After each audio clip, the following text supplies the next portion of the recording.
আজকে cyclonic circulation রয়েছে, যার অবস্থান হচ্ছে এই উত্তরপ্রদেশ অ্যান্ড অ্যাডজয়নিং এরিয়া। ফলে আজকে কিছু থান্ডার ক্লাউড ডেভেলপ হয়েছে ঝাড়খণ্ড অ্যান্ড বিহার রিজনে। ওখান থেকে ক্লাউডগুলো কিন্তু স্লোলি আমাদের রাজ্যের দিকে ঢুকছে। এই মুহূর্তে 4টে জেলা পুরুলিয়া, বাঁকুড়া, ওয়েস্ট বর্ধমান আর বীরভূমে থান্ডারস্টর্ম অ্যাক্টিভিটি হচ্ছে, তার জন্য সতর্কবার্তা দিয়ে রেখেছে। এই ক্লাউড মাসগুলো কিন্তু স্লোলি আর কোস্টের কাছে আসবে, ওই জন্য চান্সেস রয়েছে আজকে হয়তো থান্ডারস্টর্ম অ্যাক্টিভিটি কলকাতাতেও হতে পারে ইভিনিং বা নাইটের দিকে।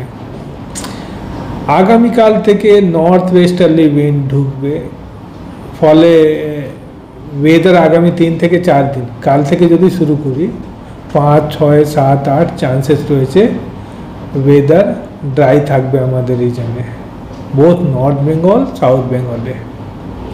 মিনিমাম টেম্পারেচার 2-1 ডিগ্রি হয়তো নামবে, ম্যাক্সিমাম টেম্পারেচার অ্যাজ ইউজুয়াল 30 থেকে 32-এর কাছাকাছি থাকবে। কলকাতাতে আজকে বৃষ্টির চান্সেস রয়েছে, বিশেষ করে বললাম ইভিনিং থেকে নাইটে। কাল থেকে কিন্তু কোনো ওয়েদার কলকাতা থেকে আগামী 3 দিন নাই।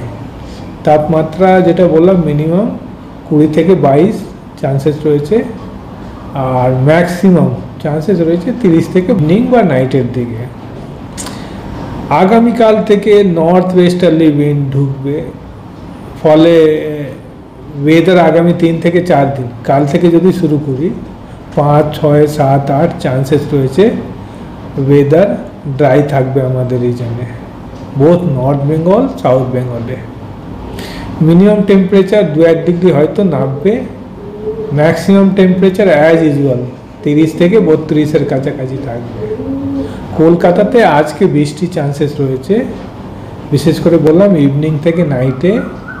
কাল থেকে কিন্তু কোনো ওয়েদার কলকাতা থেকে আগামী 3 দিন নাই। তাপমাত্রা যেটা বললাম মিনিমাম 20 থেকে 22 চান্সেস রয়েছে, আর ম্যাক্সিমাম চান্সেস রয়েছে 30 থেকে 32 হবে। খুব একটা চেঞ্জ ইমিডিয়েটলি দেখছি না।